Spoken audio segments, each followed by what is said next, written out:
It was Sad versus Aves, but tonight it was Gil Vicente. Welcome back to the Strompcast episode 261. It is just the two-man power trip today. Unfortunately, Danny and Chris could not be here today. But of course, I am joined by my good friend and co-host Richard. How are you doing today, man? I'm good. That might be some of the finest work you've done on this show in terms of wordplay. That's Thank up you. there. That's great. That's great. Great words, craftsmanship from Sam Fonseca. But no, I'm good. Huge win over Gil Vicente today.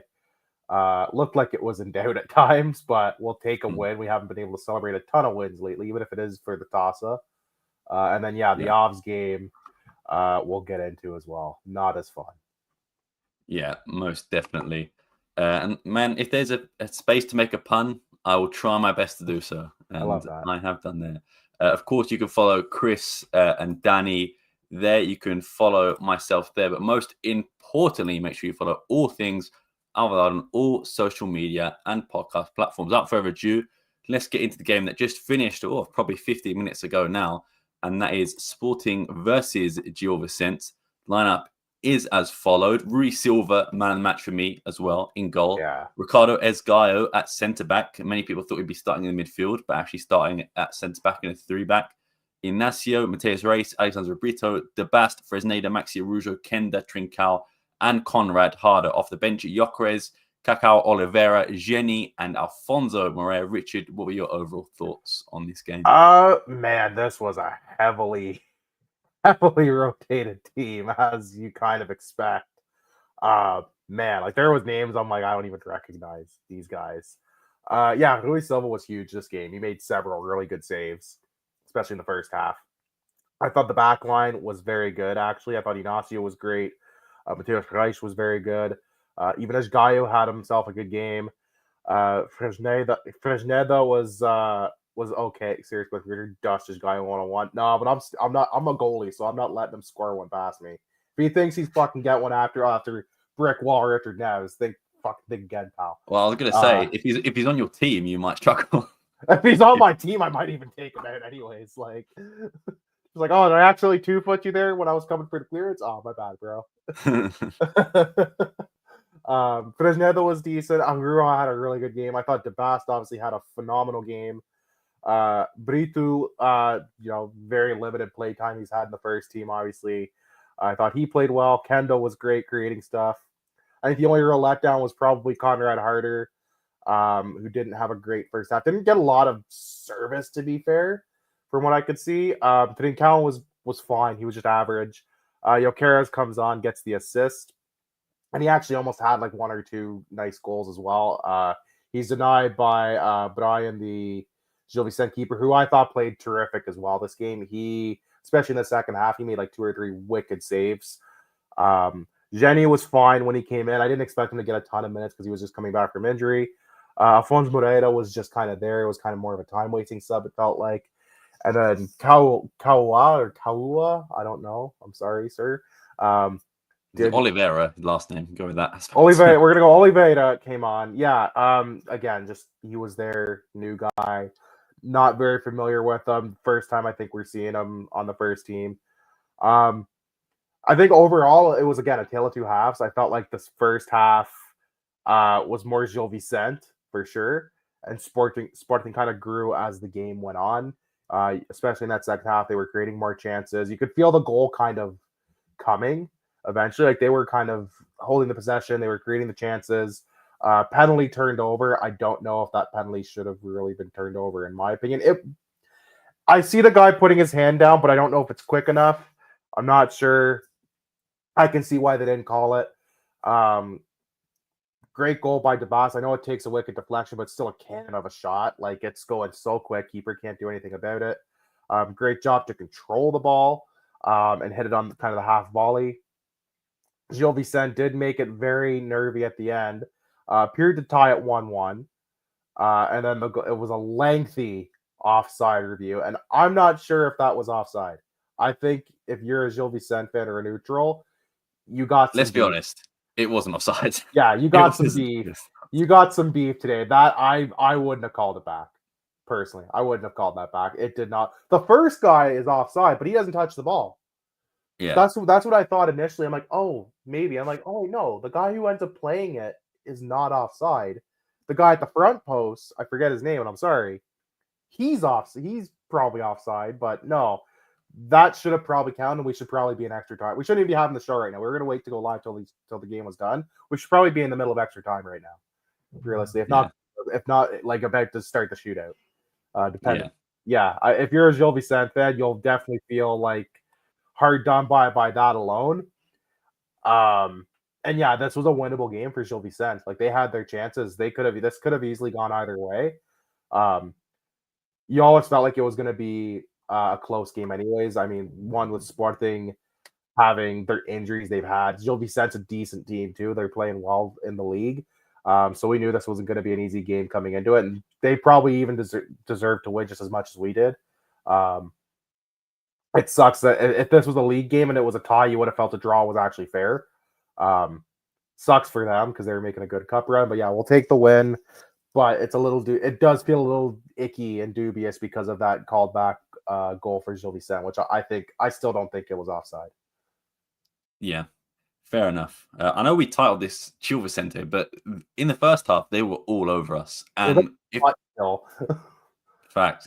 not for Rhys Silva, this would be 3-0 at the half for Gil Vicente.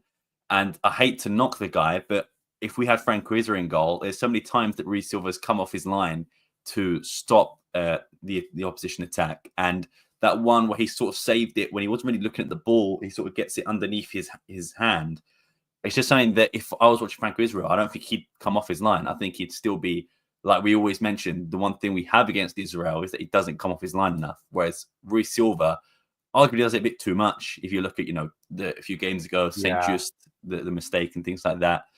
But I thought Rhys Silva, and ever since he's come in, bar that one mistake against Aroca, I think it was, he's been fantastic. And he saved us a lot of points, even if it is just the 1 point. He has saved us a few times in that scenario. And I think it's something that we've been crying out for the last 2-3 years, that we needed a goalkeeper, someone who was able to play in the first team. And not since Adan in 2021, maybe halfway through 21, 22, we've not had a keeper like that. For example, the guy says, Dark Angel Doom says, Rui Silva is the best goalkeeper since Rui Patricio.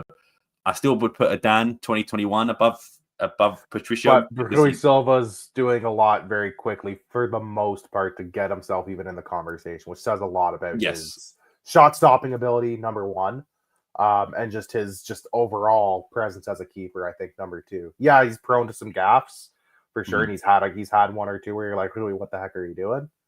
But overall, like, I've been relatively pleased with how he's played.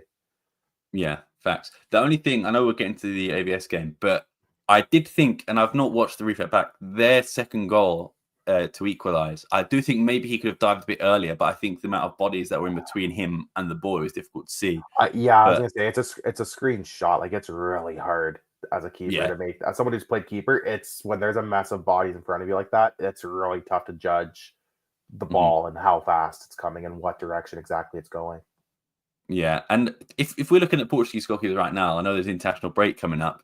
If you're looking at Diego Costa's form, where he's not been great, and you look at Rui Silva, for me, Rui Silva should be the number one. Of course, there's other goalkeepers around Europe like Jose Sá and a few other Portuguese goalkeepers. I can't name them top of my head, that they might get a shot in. But I think Rui Silva's been fantastic, and Diego Costa really hasn't been so far this season. So I wouldn't be surprised if Rui Silva gets recalled under Roberto Martinez. But who knows? I'm sure that's a conversation for another day. In terms of the game itself, I will say, just to add that before we move on, I do think I wouldn't shock me if Rui Silva does get a call up. I do think Diogo Costa for Roberto Martinez is still probably the starter. Yeah. But I would not be surprised if Rui Silva is one of the two backups that they take, because he has played great in such a short space of time. Yeah, 100% agree. In terms of the overall performance, like I said, the first half was absolutely shocking. Conrad Harder, I still don't understand why he was booked. There was, I guess he was talking back to the referee, but in the first 3 minutes, you're going to give a yellow card like that. I think the referee should just let it go. If he does it again, fair enough. But I also think Conrad Harder's a very lucky boy, because he could have been sent off twice. He trips the guy up. I know maybe unintentional, but it's still a foul. And then He deliberately handballs the ball. I was convinced Rui Borges was going to take him off before half time. And to be fair, if I was Rui Borges, I probably would have done the same. If not for probably a minute's restriction that Gyökeres is on, he probably would have come on straight away. But I digress. I think Harder will learn from that. And it was maybe just an off game. I thought Trincao again just looks exhausted. Nothing really there for me that much. Same with Kenda. I feel like he's just sort of gone into almost like a cruise control where I'm not saying they're not trying, but I think they're just exhausted, probably mentally and physically, to play these number of games. But at the same point, what else is there to do? Who else is going to play in a competition that Rui Borges and Sporting would want to win in this case anyway? But yeah, I think I hope we get our players back soon, Pedro Gonzalez especially, so some of these boys can actually get a rest because they need it. And I swear to God, if this is the time that Roberto Martinez wants to call up Trincao, wants to call up Inacio, wants to call up, I don't know, Eduardo Quaresma, wants to call up all these guys when we need a rest, I will be very upset because there's just no need for Call them up, but don't play them. Call them up, but don't let them see a minute. That'd be the only time. Like, yeah, I'm fine with them not playing a single minute this time because yeah, they're exhausted. I wouldn't be surprised if some of them even maybe, especially in Trincao's case, if because they're just exhausted, it wouldn't shock me if they decline. Yeah, it wouldn't definitely. put it. I think Inacio probably would still go. Eduardo Quaresma, I think, would accept it, but I think Trincao would probably say no or might not even get a call because he is just so gassed. So if any of those guys that you mentioned get called, I could see Trincao being the odd one out for a couple of reasons. Yeah, I know you probably spoke about it last episode, but I feel very sorry for Daniel Bragança because I feel like he would have been in a shot of an international call-up, especially the way he was playing, not just this season, but even last season as well. I thought he was fantastic in the middle. And of course, Portuguese midfield is stacked with like Vitinha, João Neves, those guys. But, you know, there's a lot of room to test in these international breaks. And Roberto Martinez has not been afraid to call up players, you know, like Giovanni Kenda and players from Braga and players like that would come in and maybe make an impact. Even if they don't necessarily get playing time or very little playing time, just to get a feel for the player and to get them kind of in that environment. Yeah. I kind of, we did touch on it a bit, but against the last episode, like how awful that was. Like 2 serious knee injuries by the age of at 25 is just awful. And yeah, you're right. I think he might have been in with a shout to actually get a call up for the national team coming up. Like you said, it is a stacked midfield, but there are some guys that have kind of fallen out of favor because of injury and form and stuff. So like it wouldn't be out of the question that he gets a call, that he would have gotten a call up. It's like I said to Chris, it sucks. It was awful timing because he had really come into his own this season, and the fact that we were kind of having those thoughts and conversations, then boom, he does his knee in again. It's just awful for him.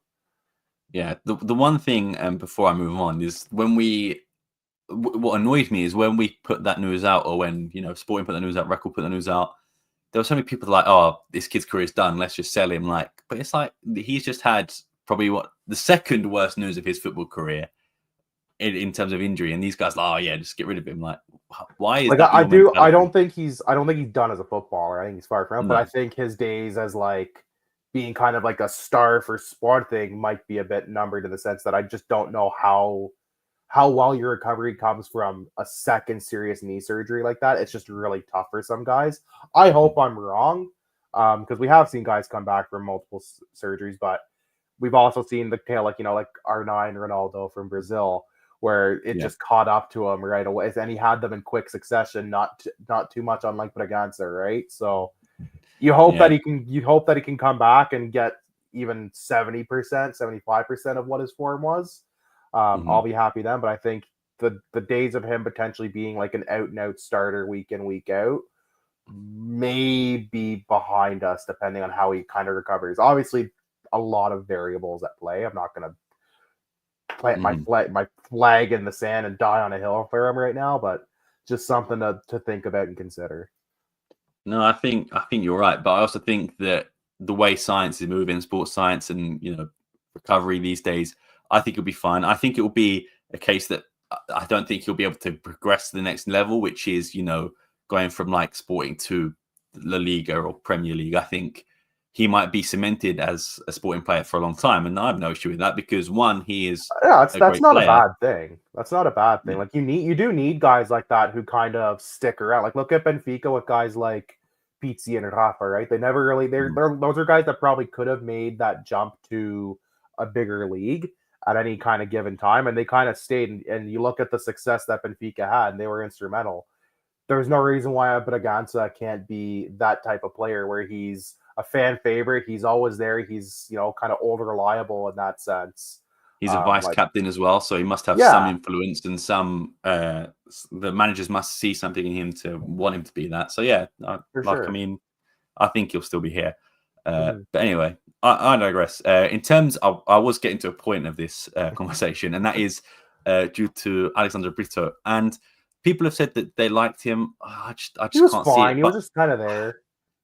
I really didn't like him. I have not liked him the last few games. I will be honest, and I don't think it's his fault. It's just him being a victim of circumstance that in a season that Hjulmand, Morita, and Daniel Bragança are all out at the same time it's just insane. Less than ideal.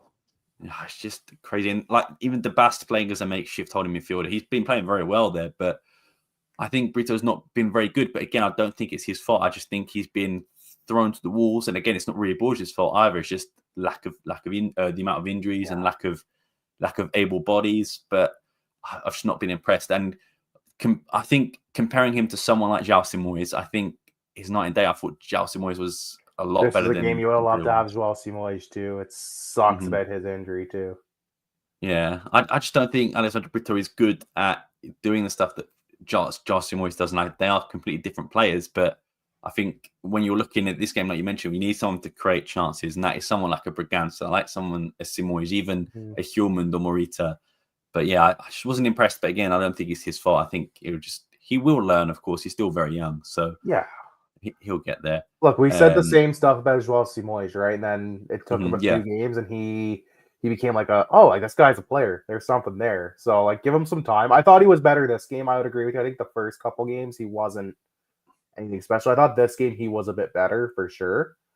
But I see your point. Like, yeah, when you need someone to create, especially to create chances and play the ball in deep, maybe not quite his forte as it stands. I do think he's also a bit nervous to go in for these tackles and go in to try and press an opponent. I think he's just not used to the level, doesn't want to pick up a yellow card like he did and then was brought off. I just think he hesitates a bit too much for my liking, whereas even someone like Simões did go in for tackles. And of course, like you mentioned, like Hjulmand and Morita, they're very physical in that aspect as well. But yeah, I think he'll grow. But I think looking at the rest of the lineup, I thought Esgaio on that cross, although it was offside, I thought that is shocking defending for a cross like that. Just turns away, puts his foot out, doesn't go for anything. And a lot of people were blaming Mateus Reis in the middle. If you watch the replay, that is Jenny Katamo's man who he just lets run past him. And it's an open header. And we mentioned it. I don't think it was offside. There is nothing to show me. There's no other camera that isn't a part of Sport TV that was just on a random lamppost that we can have a look at another angle. Not this time. Just a straight angle. And they were looking at it for what? A good 3-4 minutes? They looked at it for a while. That's one of the longer video reviews that I can remember. And I said to my dad, I was like, they're going to look at this just to give it a goal because it's a clear goal. Or if it's not, there's not enough to overturn it for an offside because there's nothing clear. And then straight away, it was like, okay, offside. And I felt bad for the Gil Vicente guy because he had a tattoo, I think, of maybe his son or a family member on his arm. And he's like, or whatever. Happy, kiss it, like doing the whole stuff. And then, just ruled out. Felt bad. But, at the end of the day, it worked in our favor. VAR doesn't give a shit about your kids, pal. But yeah, I agree with you. That was not a great VAR call for sure. They should have. Gil Vicente has every right to be very upset with that call. And it's crazy how in the last 2 games, we've had 2 very dubious VAR calls from offsides. Yeah. It's absolutely mental. But other than that, the penalty, I disagree with you. I think it's never a penalty. I think he does it well enough to bring it back to a natural position. I also don't think it hits him in the eye. I think it hits him just above the shirt collar, the cuff of the shirt as well. So I don't know. But what did annoy me about that is that we had possession when he blew the penalty, and then he gave the ball back to the Gil Vicente keeper. Yeah, If what we the have, hell was that? if you're not sure it's a penalty or we're on the attack, Let it play the play out. advantage, Yeah, and then play it go look out, at and then VAR. play it out, and then say, okay, I got to go to VAR to check this. I played the advantage Because they because do they that with might. offsides. They Yeah, don't wait if they're not they'll sure. let They them don't play give out. it. Even if they are sure, we've seen it where they're like 2 miles offside and they keep But the they let the flag down play until the end of finish. the play. So yeah, and that did frustrate me. But Yeah, I do think we were incredibly lucky to get a result this game, especially after the first half and how I don't think we even had a shot on target on the first half. I think didn't we were feel like just it. completely awful. And then, Gyökeres comes on. We obviously do feel a bit more dangerous. And it was a great pass to the Bass to find him in an open space as well. I thought it was a fantastic goal all round. Like you said, bit of a deflection, but an absolute rocket of a shot from the Bast and a great pass from Gyökeres as well, and a great run for him to get that position as well. So yeah, really good goal. In terms of performance, again, I feel like I say this every time I've been on the pod, but it's a tired performance. Yeah. It is a team that is mentally and physically exhausted, and I cannot wait till this international break. And I've never said that before in my life. And I hope and pray that Gyökeres does not get called up to the Swedish national team. Victor, decline the call up, please. These are nothing games. They're not. Literally have zero to play for in these games. Just knock it off. The only people I'd like to see go is maybe like someone like Conrad Harder to go for Denmark because he's really not played that much anyway. He's played a few 90 minutes here and there, but yeah, he's been playing 45 minutes. I think the Bass deserves a call up as well. I think he's been very good. Go. I imagine he'll get called up. And yeah, other than that, maybe Maxi Rougeau. I don't know if it's like Copa America qualifying or if it's international friendly. There's probably World Cup qualifiers in South America, so I imagine he may get a call up for that. But yeah, other than that, yeah, like the guy says, I think they are playing slowly to manage fitness because they have no depth. If you look at that bench, man, it is like when you get far enough into a Football Manager save and they're just regens that are just it's like, who's this guy? Yeah. FIFA career mode, just AI generated players.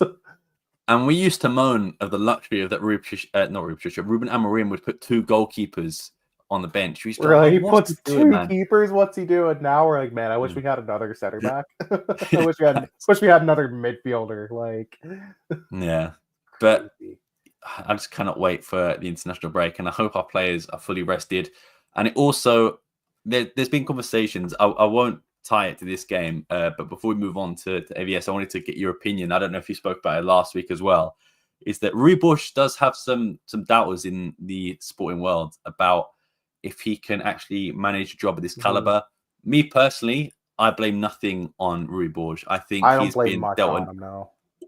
been dealt an awful hand. When he's had a full strength team, he's beaten Benfica, he's beaten Porto, he's had those results. He just hasn't got a fully fit squad. They're decimated. And the last game, people say, "Oh, Rui Bush game management was awful." Diomande got sent off very early on. Diomande needs to know better in that.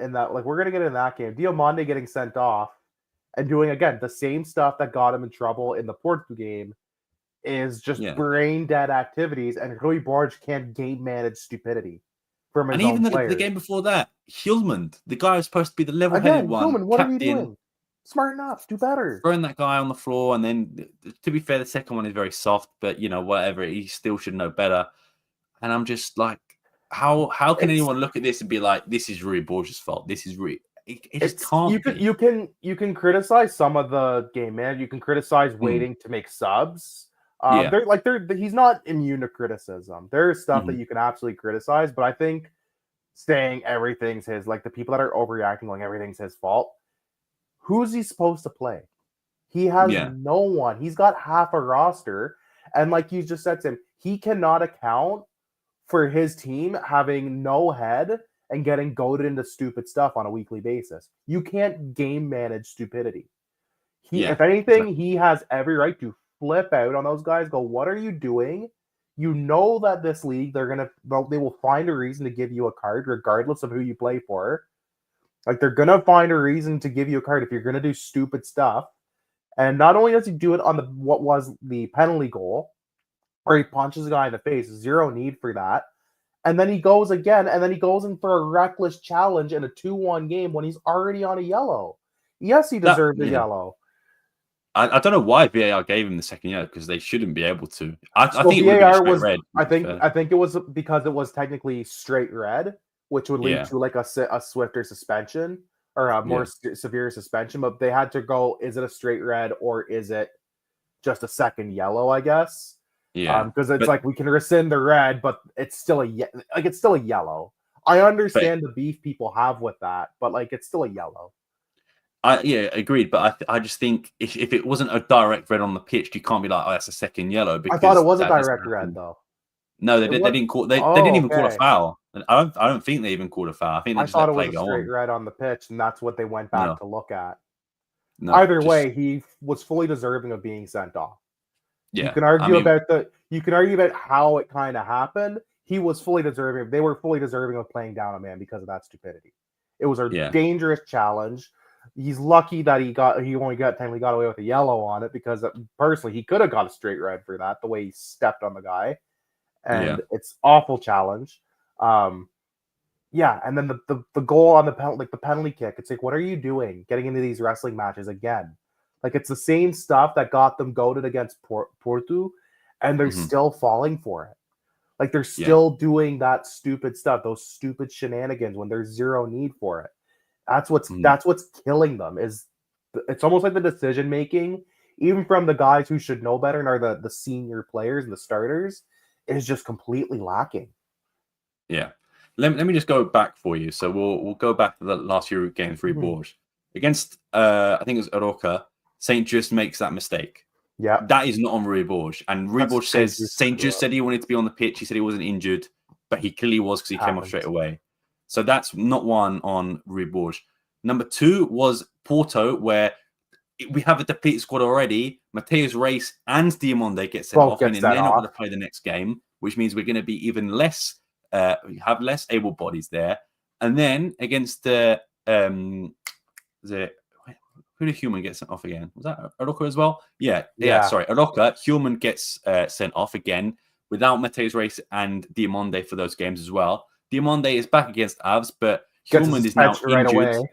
Simoes is now injured and then gets a suspension right away. So I don't understand how people are being like, and also Braganza gets injured in the same game. St. Just gets injured like minutes later too.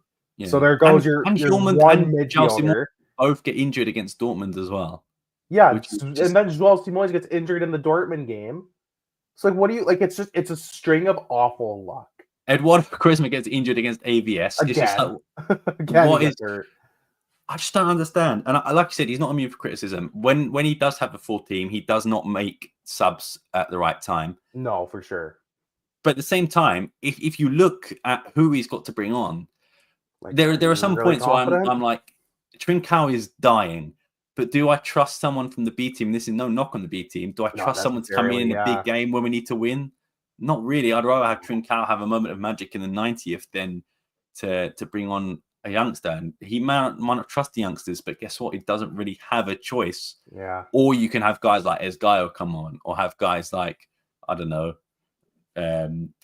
Mateus Reis, if he's on the bench, come on, or other guys, because there's just nothing there.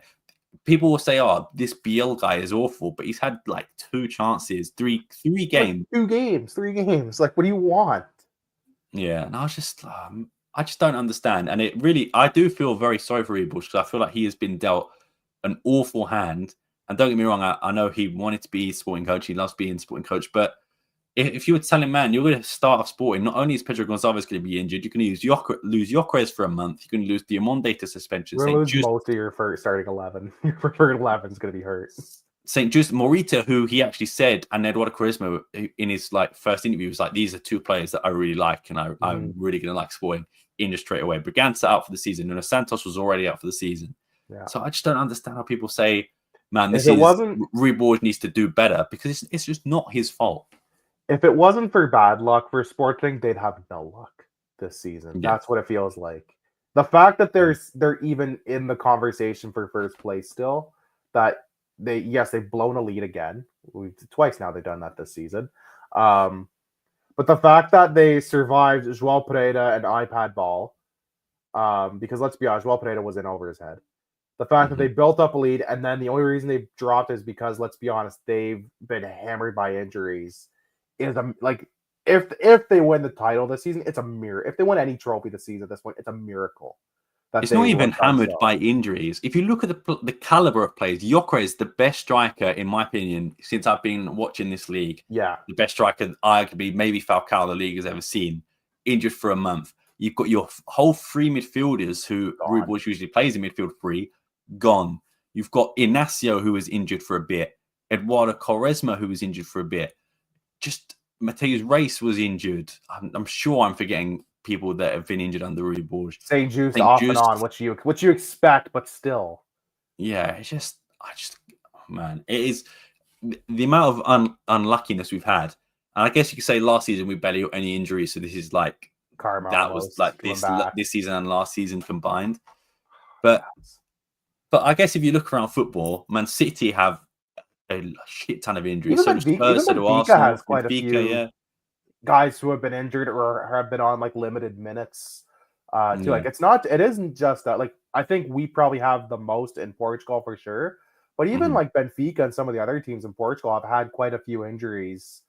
It just feels like I think because Sporting has had so many and it's been mostly the key players, I think we're feeling it the hardest. But yeah, like there's been a lot of injuries in football, and it goes back to my point. There's too many games. There's too many games. There's too many tournaments. I've been an advocate for a long time of scrap the League Cup. I don't. But guess what, Richard? We're not in the Club World Cup this summer. We get time off. We get time off in the summer, but no rest for the wicked or the weary, I suppose. Porto and Benfica can hold that, I'm afraid.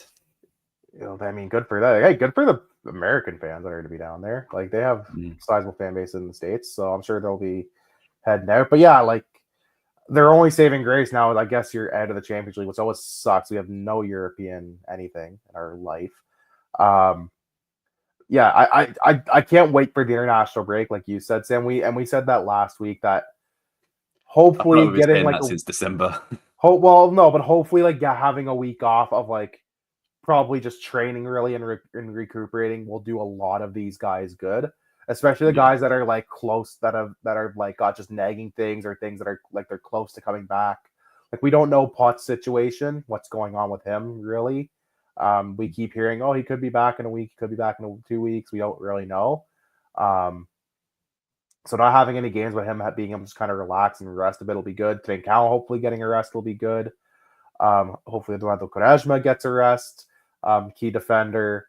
And Gyökeres obviously will probably, depending on if he goes to the Swedish call up or if he declines or if they don't call him up, depending. I imagine he'll like having a week and a half, 2 weeks of just kind of recuperating and light training, not doing anything too intense. Yeah, they need a bit of a break, and it cannot come soon enough. God, it stinks. It's nerve-wracking. The math is way too uncomfortable now for my liking. My dad sent me a picture the other day. It was the picture we took when they won the league in 2021. He's like, how long till we see this again? I'm like, oh man, it could be another 20 years, man. He's like, really? He's like, I think they're gonna win. I'm like, well, you did call Benfica in first by Christmas, so I'm hoping you were right. You were right about that prognostication. I'm hoping you're right about this one, boss. we need to start hitting on more of these. The only thing that worries me about Pedro Gonçalves is that he might be back, let's say, after the international break. Yeah. He's had 6 or 5 months off. He's not going to be match fit for another month. Season. And by the time he gets match fit, guess what? It's May. And then it's going to be mid-April, early May, probably, right? Like and by that point, obviously, I hope it's not, but we could be out, we could be in. I obviously want to be in. I saw a stat today that even though Anselmi has drawn more games, I think Porto have only won like 3 games this calendar year.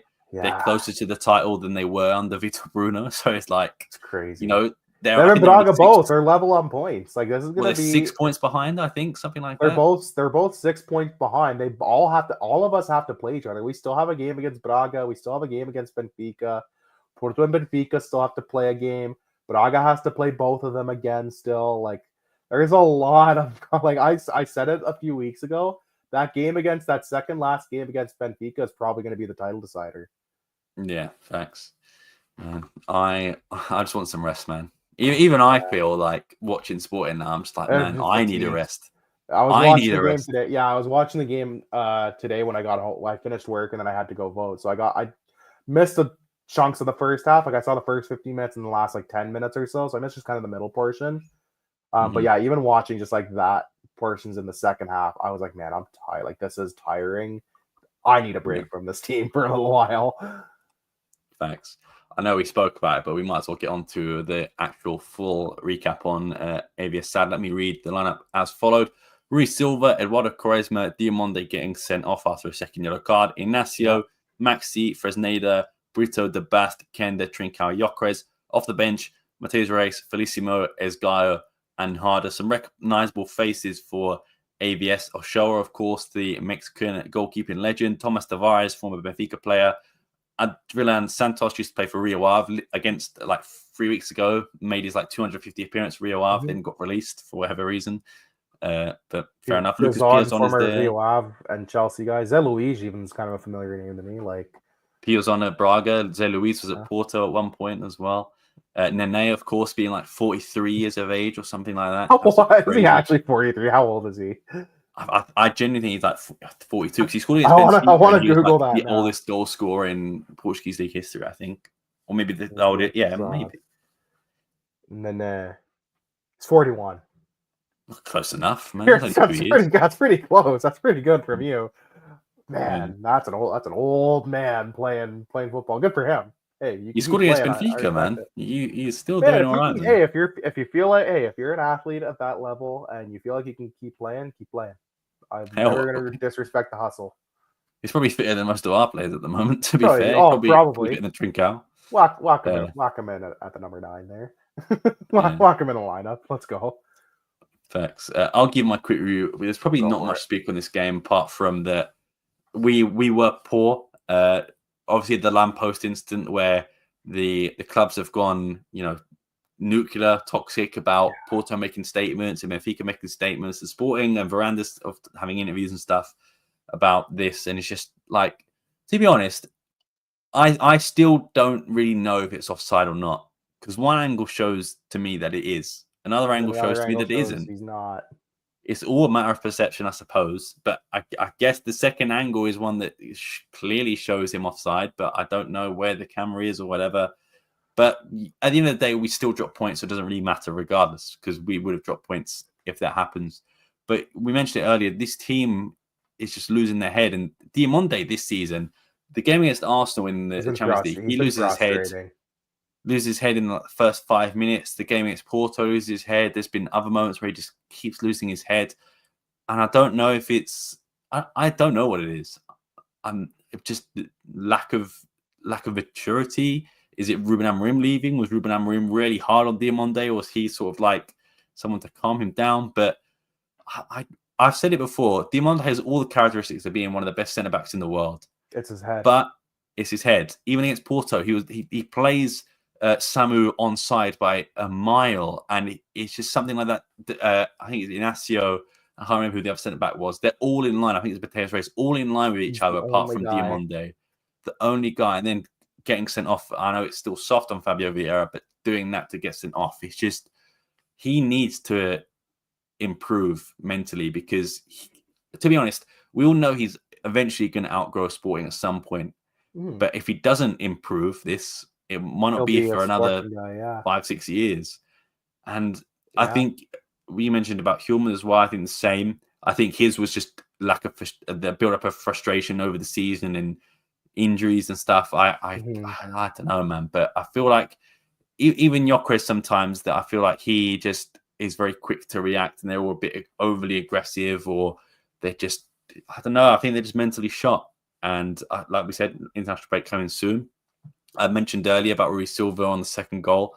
I really don't know if it was if he could have done better, but overall, shocking defending. And it has been for a few of these goals that we've conceded. Even like we mentioned against Gil Vicente, it was offside, but the defending from Jenny was awful, not tracking his man, from Esgaio, not stopping the cross. So I really don't know what is wrong with his team. But in the first half, I thought we played really well. against AVS. I thought we were gonna I thought we were easily gonna run away get with past it. Like them. people forget this was they were up 2-0. Yeah, They were up 2-0, and and if it's not for Diomande being a bonehead in his own penalty box, it probably finishes 2-0 because he gets yeah. sent off and gives them a penalty, which they score on. It lets them right back in the game. And Gyökeres was back to his old self, making those runs and scoring Oh, he the was goals that great. we used to him. That was just like what I was used to with Gyökeres. Trincao had a good game as well. Maxi, I cannot say enough good words for Maxi Rougeau. I think he is the best signing we've made, maybe Barbary Silva, and I included maybe like the Bast in there as well. I think Maxi Rougeau has been fantastic since he's came in. I think he's a very smart signing, a very good player in terms of technicality, but also having the mentality, the South American flair, the fuck you South American flair, who like will not take no for an answer, will kick players. I love that fiery mentality in players, and obviously I don't like to see it in other teams, but when it's for you, it's You much love better. it. And I think I really like Maxi for that, and I think he's just so good, man. I think he's very underrated because a lot of what he doesn't really get on the stat sheet. But when he does play very well, like in this game, getting assist, even the game we just saw, I still think he was pretty good. There was nothing he did that was awful. But I think Maxi Rougeau is one of the, I'm going to say one of the best players I think we've had this season. I think obviously Gyökeres is still up there and Hjulmand is still up there, but Maxi Rougeau he's been a standout for sure. Mm-hmm. And he can play left wing back. He can play left back. He left mid, left wing. He can score goals. He can assist. He can create. He can defend. I do wonder if when Nuno Santos comes back, if there is a place for him in this team, or maybe they play one of them further up. If maybe Nuno Santos turns into a winger, or Maxi's a winger, but I don't know, man. I think Maxi Rougeau probably is taking his spot now. That might have to be if you're looking to keep Nuno Santos in the picture, that might have to be the case. Someone's going to have to make a shift somewhere. It's just what makes sense the most. Or maybe Nuno Santos is kind of relegated to a bit of a backup role. Maybe, who knows? That's a good point you raised because he's playing really well. Like, who do you start over him? Even if you have someone who is just as technically gifted as him, he's just playing so, like you said, he's playing so well at the moment. Like, would you want to barring like a fitness issue? Why would you want to bench him? It will, and that obviously this is a conversation to have in the off season, preseason, and in the next season, depending on how life and how things go. But it is an interesting conversation to make like a mental note or a sticky note and put it up on the wall and come back to that in a few months' time. Because I think that's a conversation we're going to have sooner rather than later. Is where does Nuno Santos potentially fit in this team moving forward? Especially with Maxi Rougeau, if Kenda stays for another year, who knows? It kind of really does push Nuno Santos kind of relegates him to probably just a rotation guy, which isn't the worst thing to have. Like Nuno Santos is a rotation guy. I wouldn't hate that. That's a decent rotation guy to have. But also we mentioned it earlier about Bragança's injuries. Nuno Santos has had a fair few cruciate ligament injuries and now a knee injury. And he's older too. He's a few years older than Bragança. Yeah, so I don't know. And good point as well. Is someone like Nuno Santos' temper good for Reborge? To be fair, I think Maxi and him pretty much have the same temperament, even because Mateo's race as well. So I think in that case he'll be all right. But Nuno Santos, they both could be starting on the left. I think that's definitely an option, especially if we don't go into the transfer market for another left back. I do wonder if Nuno Santos fits well in like a 4-back, because I don't know if Reborge will stick to this 3-back. I think this is just it because we've had so many injuries and there's not enough midfield bodies. Yeah, but who knows? We'll find out more. Like we'll learn more as preseason gets underway, and I'm assuming Reborge will still be the coach by then. He'll have more time to actually like plan things out. It's a lot easier to actually do your tactics and have your personnel have like a full preseason than to come in mid-season like he has. So we'll probably find out what he likes to do. At least we know he's flexible and he's willing to play with both kind of formations and play around a little bit with kind of a 3 at the back, 4 at the back with 3 midfielders, 4 at the back with 4 midfielders even. We've seen a couple different formations, so it wouldn't shock me if he still tinkers and experiments a little bit maybe moving forward. We'll see what happens. Yeah, other than that, I think the only thing I'm going to say is I can't believe Ricardo Esgaio is getting minutes in 2025. I know it's due to injury, but The year of our Lord 2025, and his guy was getting bare minutes still. But if you remember, Rui Borges wanted a right back. He went for Alberto for Vitória Guimarães. He went from the guy that went to Aston Villa, and he didn't get one. So he clearly wanted one, but he just, I guess, wasn't backed, or we didn't have the funds, or whatever the excuse Stuff is. falls through, like you never know. But yeah, and with Jenny injured as well, I suppose it doesn't help because Jenny would probably be the one coming off at this point. But I just don't understand. Jenny. I forgot Jenny's been hurt too. I forgot about him. He's back today, luckily. But even today, I mentioned about Pedro Gonçalves not being match fit. Jenny was gassed by the first 10 minutes he come on, which again is not his fault because he's been out for quite a while. I think he's been out for maybe a month and a half now. So yeah, it's going to happen. But yeah, that's my real thoughts in this game. Richard, what are your thoughts? I don't have much to add. It's infuriating that they blew a 2-0 lead. Yeah, and it all comes down to I don't want to be the guy and put blame on one guy, but if Diomande is just smarter in his own box, they probably win this game. Because he doesn't give them a free penalty for his own stupidity to get them back in the game. You don't have to play the last 15, 20 minutes, whatever it was, with the man down, and basically play on the back foot the entirety of the rest of the game. It comes down to that could be like one of the moments we look back on at the end of the season and go, that's what cost us. Is that, like, you can look at a lot of moments, but it's gonna be like that screwed us for that game. And it really just hurt their title chances so much more in hindsight because it allowed Benfica to tie them on points. Yes, we still hold head-to-head with Benfica. We still hold head-to-head with Porto. We still hold head-to-head with Braga. But head-to-head means nothing if you keep dropping points and they keep spamming points, right? Yeah, facts. Also, I forgot to mention, their second goal, 2 minutes beforehand, their players were literally fighting on the pitch. And we conceded. You let a team that was literally fighting amongst themselves score on you. Like, go to jail. Do not pass go. Do not collect your $200. Jail. Think about what you did. Sit in the corner, go on timeout, think about what you did and how you let people down. Just crazy. But yeah, that's it for that game. Let's go on to some league predictions then, because we have seen some movement, at least, in matchday 23 against AVS. No one got the correct result. But getting Gyökeres is always nice, and he's pretty much a guaranteed point at this point. Point for me, Danny, and Chris. Then if we go to the rare bagel for me this week on that one. There you go. I'll have to add the semifinal. Danny goes 3-1. Gyökeres Maxi Harder only gets the 1 point for the win. Chris doesn't put any predictions in.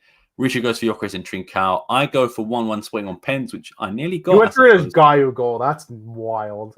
I'll tell you why. Because everyone said he was starting the midfield when I made that prediction. Like, oh, and then I saw him at centre back. I thought, imagine if that was his guy in the best situation, man. I could have easily got a point. You would have got bare points. I reckon I should have got like 10 if Esgaio scores. If someone predicts their own goal or his Gaio goal at this point, you get like an extra 3 points just because. I think that should be a rule. Like, if you predict own goal and it actually that'll be implemented for next season when we do predictions. If you predict own goal or some guy who never scores, bonus points. Facts. Let's just do the Estoril one quickly. So I do believe Estoril on like a 5-game non-losing streak or winning streak, I suppose. Unbeaten streak. So I think this one's going to be difficult. I do have faith in the boys though, and I'm going to go for a 2-1 win. Okay. I think Gyökeres again is just an easy one. I don't think we can have any players returning from injury on Monday. Maybe Hjulmand is coming back, but I still think that's a question mark at this point. But someone who came back today is Jenny, and I'm going to give it to Gyökeres and Jenny. What about you? I was also gonna go 2-1. I'm not copying your full prediction though. I think Gyökeres will get 1, but I'm trying to think of who might. I think Trincao might get the second one. Okay. I think because he'll probably start. He might. I will say, I think you've gone Trincao for the last. I've gone Trincao and Gyökeres. I've gone Trincao for a while, so it's gonna hit at some point. Last 6. Fair enough. Yeah. I've gone Trincao a lot lately. He'll hit at one of these points. That's the only game we got to predict. There's no Champions League obviously next week. The games kind of slow down a bit. They don't come quite as crazy. We'll have 2 legs for the Tossa, or I'm not sure when those will be played. I'll have to add those in. Here's how the standings shake out. So Sam, you gained a point on Chris this week. You're at 41. You and Danny are kind of in a little dogfight because he's at 43. Chris is at 46. I'm at 64. Chris did have that lead down lower because he forgot to put in a prediction today. It allowed me to gain another point back on him because he had made a couple points up on me the last couple weeks. Actually, he had cut it down to almost single digit. He had cut it down to like almost single digits or something crazy. But alas. But yeah, there's a few other things that we can take a look at, and there's one really important one, I suppose. That is it the Varandas interview? Because we should dive into that.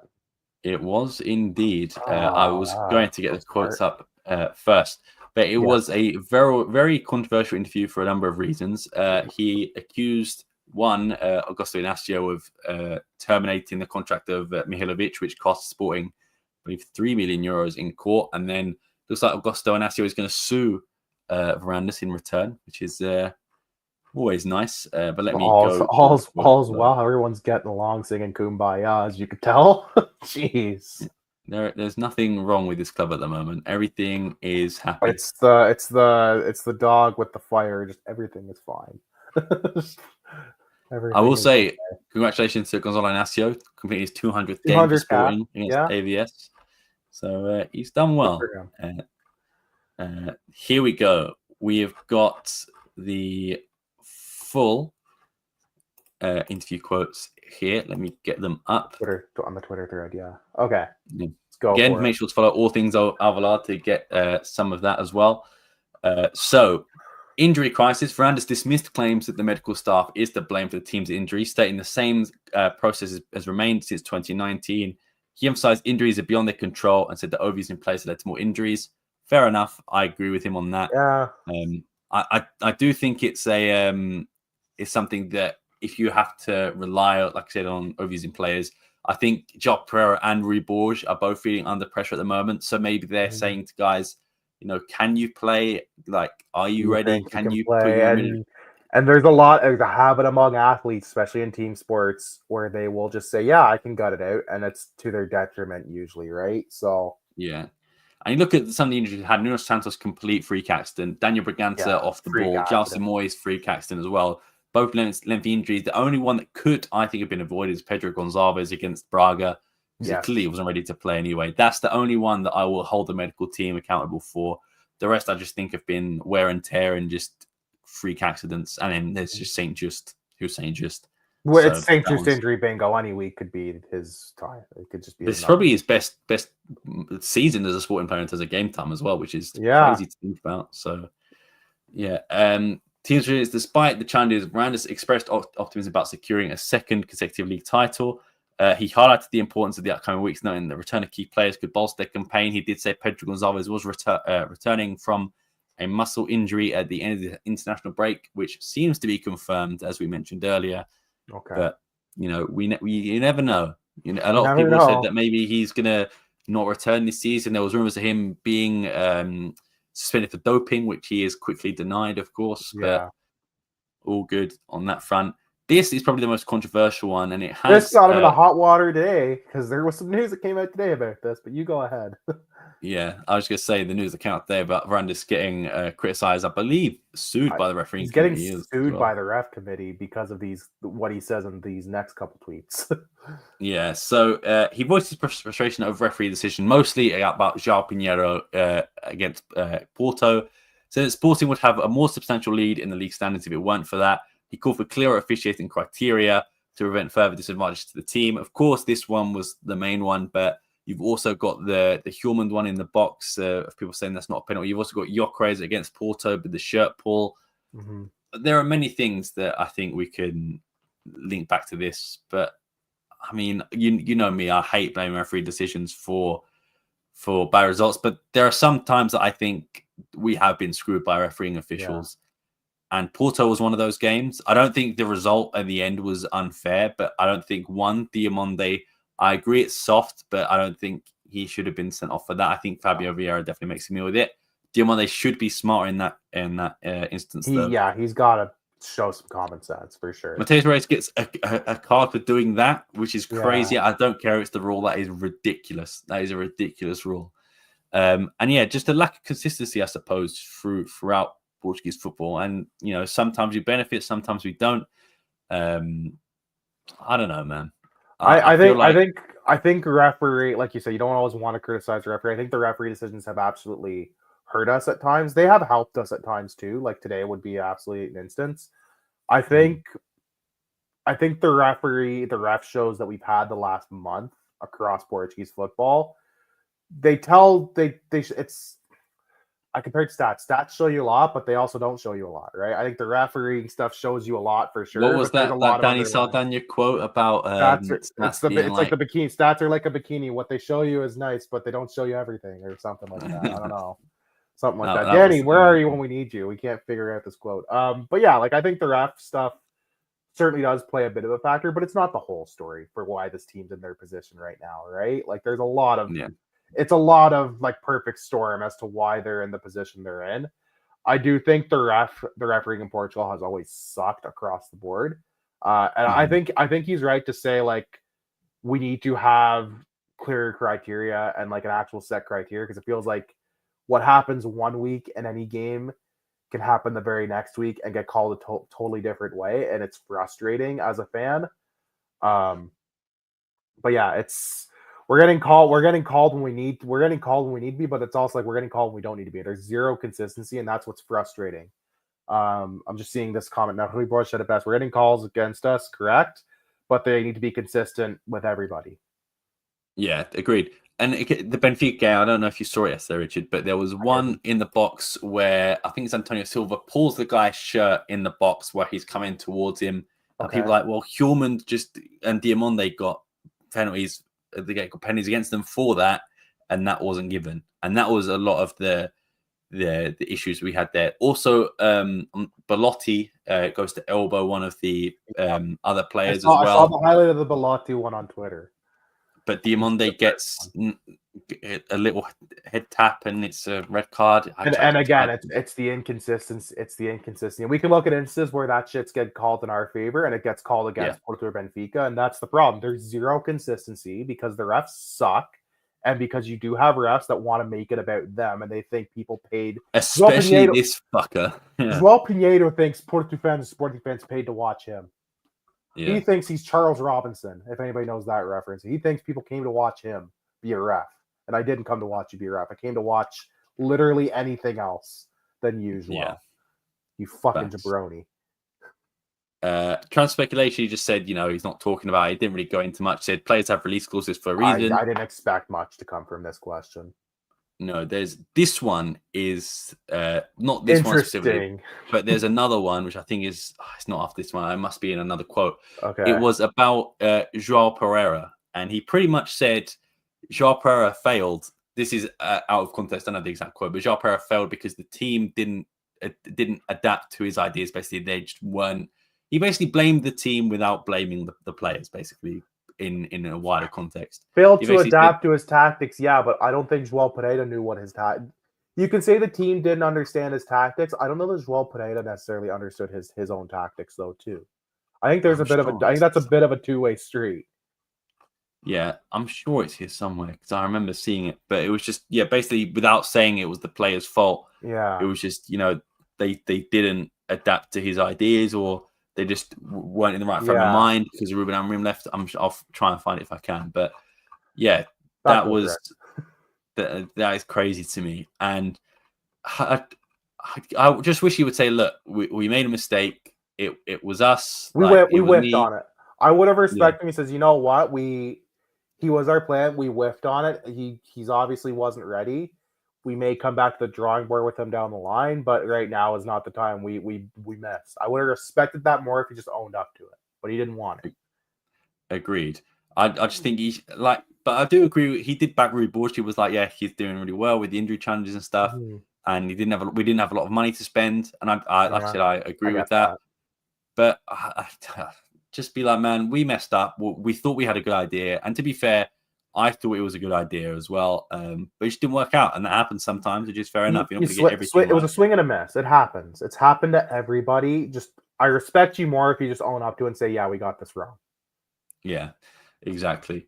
But that is pretty much it. Apart from this one, there was an intentional silence about Pinto da Costa. Said it was institutional as well, saying the institution does not identify with someone who in life has harmed the club, the football industry, and does not represent our values. It would be hypocrisy. And of course, Andre Villas-Boas not too happy about that response from Varandas. The same Benfica Villas also, that Pinto Costa, by the way, forbade from coming to his funeral. I just want everyone to know that. yeah, Just exactly. Put that out in the that information is very public, so you know. Yeah, and Benfica also didn't put out a statement. I think that was another club as well. I think it might be just like a random like a Roca or Estoril didn't come out with anything as well. But the rest of the teams did. Portimonense going as far as to put them on their jerseys, which is woke nonsense, utter woke nonsense. Get out of here! I hope you go down. Yeah, I obviously people passing away is sad because they have children, wives, whatever. There's family. People are affected. And you shouldn't like speak ill of the dead. But also, like he came out and basically said "fuck you" to Sporting and Benfica. And you don't have to wish condolences on. You don't have to say rest in peace. You don't have to come out with every single person who passes away. No, for sure. So. But yeah, everybody. We spoke about it a bit last week, where Porto fans were like, they should send condolences, blah blah blah. How dare they? How dare they not do it? But I'm like, he basically told both current administrations and clubs as a whole to go screw themselves. You can't then be upset that both those administrations were like, all right, well, screw you too, I guess. And then be like, whoa, where did this come from? Because that's just like, no, you can't have it both ways. You can't tell me to screw off and then be mad when I'm like, well, screw you too, man. Yeah. It goes both ways. So yeah. that was to me like the silliest thing was that, like watching the absolute silliness online and mental gymnastics people were trying to perform. It's like, no, like it's done. Let's move on. Like we're over this. Yeah, and then Porto attacked Varandas, basically saying he was trying to be a saint that controls Portuguese football at all costs, and basically just saying he doesn't announce things that are in his favor, but will say about other things, whatever, as Porto would, and I guess in their rights to defend themselves, which is fair enough. Yeah. The other one I wanted to show was allegedly. Oh, by the way, Paulinho hat trick. The GOAT. Get him on the World Cup squad next year. Let's go. Get him on the plane, man. This was the reverse angle of the offside. So this was the camera that wasn't a camera, or the camera that was just on a lamppost or something, whatever it was. From this angle, shows it's onside, but again, it's a diagonal angle, so I don't know. So I have a question because maybe I'm confused on this. So this was obviously this wasn't a Sport TV broadcast camera, correct? No. Okay. Correct. So, but then how did they have access to this camera anyway? Just because? Like, did they just ask for it? Like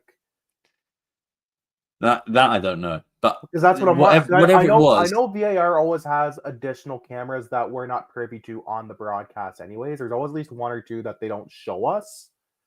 Yeah. So I'm wondering if this was a case of like they had access to this camera anyways, or they'd asked for it prior to the game, and obviously we're given access to it. Because that's my only thing. Because I feel like there's just a lot of confusion. Because I guess so, and you can access the cameras in the stadium that aren't just your broadcast cameras. We should be doing that more. It must be the Citadel the football have the many cameras at their disposal. Like you mentioned, I think they must have just had a random one. Because I doubt others are going to the CCTV and be like, "Hey, look at this." So, I'm assuming not. But yeah, that's my only confusion of this is like they obviously asked for access to this camera before the game because they saw it like, well, this might maybe someone had a galaxy brain moment, thought this could be a helpful angle for something. Who the heck knows? Yeah, like it's just a weird situation. I understand why some people are in a tizzy about it because it's not maybe the norm. The camera's part of the league, but the rights aren't part of Sport TV. Okay, but yeah, it's just a weird situation. I just feel like better communication would have probably avoided some of this shenanigans that were going on. Yeah, facts. The only one I wanted to end on is a potential departure of Hidemasa Morita. He expressed his intention not to renew his contract that ends next season. Punch in the air right now, so I'm gutted. I love Morita. That's my guy. And he will apparently leave in the summer. I love Morita too, but I think it is time. And I think the only reason it is time for him is he has been injury prone for the last year and a half now. He's 30. He's got probably one big contract left in him to go. He's got one more good. He's got one more good payday in him wherever he goes. So I understand it, and he's kind of already accomplished what he kind of wanted to accomplish with Sporting, and he probably will accomplish more this season. Fingers crossed. Knock on wood. Fan favorite. I've always loved him. I've always been a big fan of Hidemasa Morita, but it'll stink to see him go. But also, like, I understand. Like, and he wants to leave on good terms. Like, I respect it. Yeah, he wants to make the club some money before he goes. He doesn't want to just leave on a free.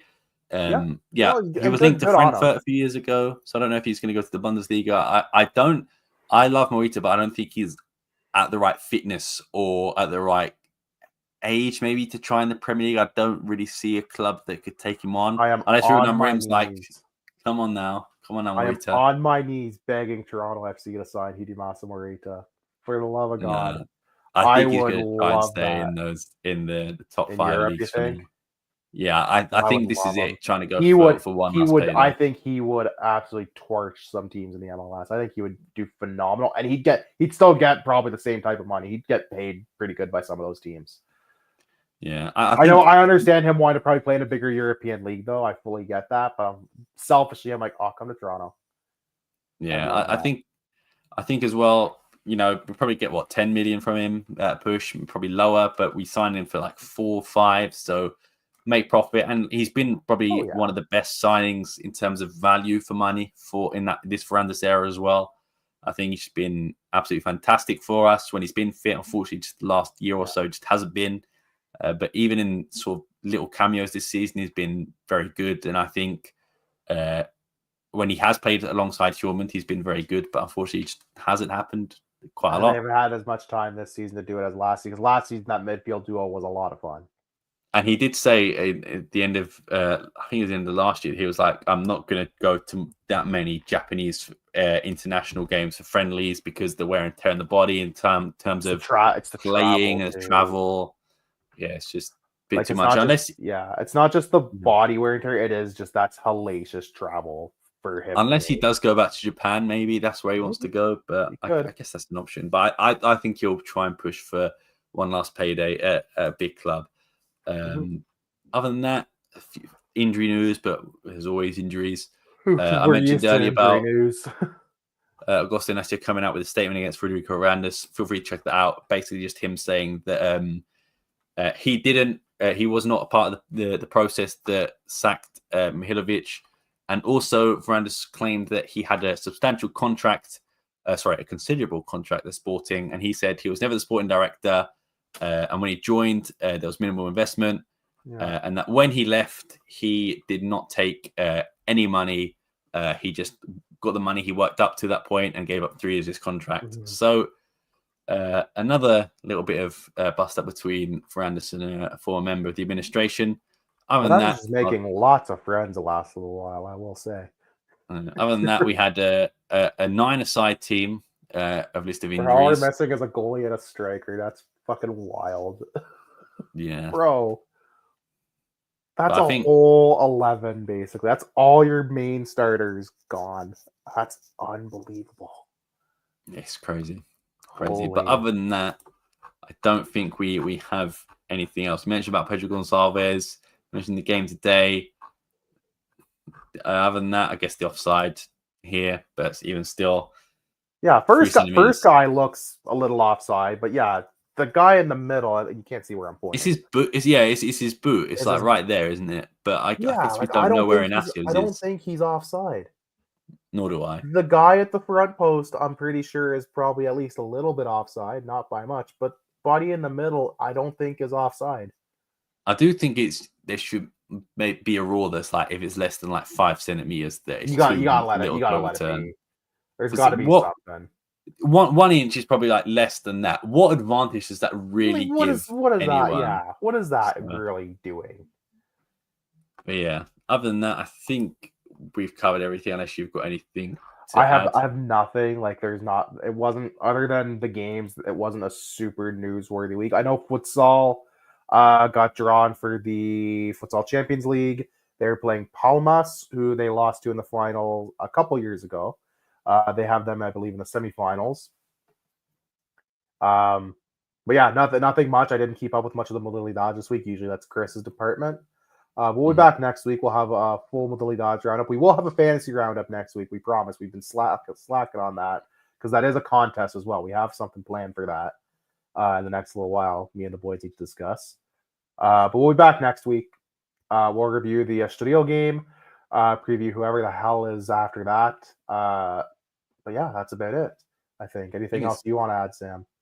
No, I think it's Estoril and Casapia the next 2 games up, and then hopefully we get some more time off. But other than that, if you're listening on Spotify, listening on YouTube, our podcast, make sure you follow, subscribe, do all that great jazz. But before we go, make sure you follow Richard at Richard_N7. You can follow Chris, the Big Chris 69, Danny S_, myself, Sam Fonseca, and also make sure you follow all things Alvalade on all social media and podcast platforms. We'll see you next time, and peace.